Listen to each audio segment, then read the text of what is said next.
O que significa que Deus é uno e trino? Os cristãos acreditam em um Deus, mas esse Deus único é uma comunhão de pessoas: Pai, Filho e Espírito Santo. Parece complicado, e é. Sério. Pelo menos para nossas cabeças. De onde veio essa ideia complicada da Trindade? Bem, em toda a história da revelação, Deus deixou uma coisa muito clara: que somente há um Deus. Até aqui tudo bem. Então veio Jesus.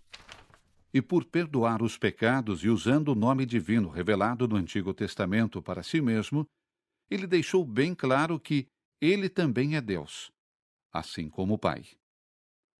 E depois também falam do Espírito Santo, que também é Deus, assim como o Pai e o Filho. Três deuses, então? Mas não acabamos de dizer que há somente um Deus? Uma vez que isso é realmente complicado, houve várias tentativas de tornar as coisas mais fáceis de novo. Proposta 1. Por que não transformar o Pai, o Filho e o Espírito Santo em três máscaras usadas por um único Deus? Dependendo do humor dele e das circunstâncias, Deus coloca em si uma dessas máscaras. Em um momento, ele é o Pai.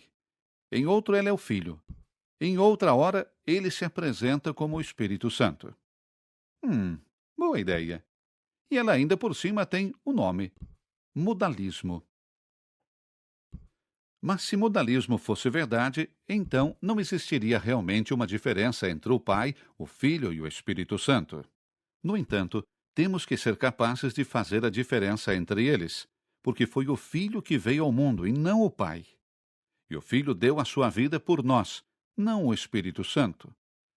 A revelação distingue claramente as pessoas divinas. Modalismo pode ser uma boa ideia para proteger a unidade de Deus.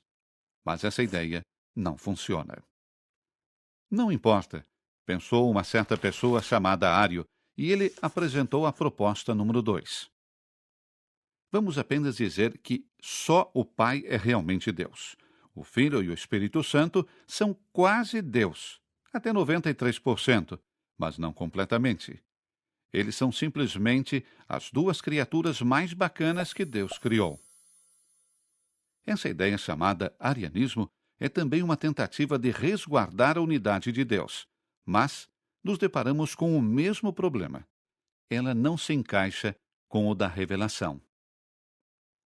Jesus reivindicou a sua divindade bem claramente. Eu e o Pai somos um. E esta é apenas uma das muitas afirmações de Jesus que não se enquadra com o arianismo. Não nos esqueçamos de que, mesmo a criatura mais sublime ainda é infinitamente inferior ao seu Criador. Então, não há realmente muitas opções. Temos que aceitar a revelação como ela é. Deus é um e Deus é três. Isto é, Deus é um só, no que diz respeito à sua natureza divina, e três em relação às pessoas divinas. E esse mistério é precisamente chamado de Santíssima Trindade.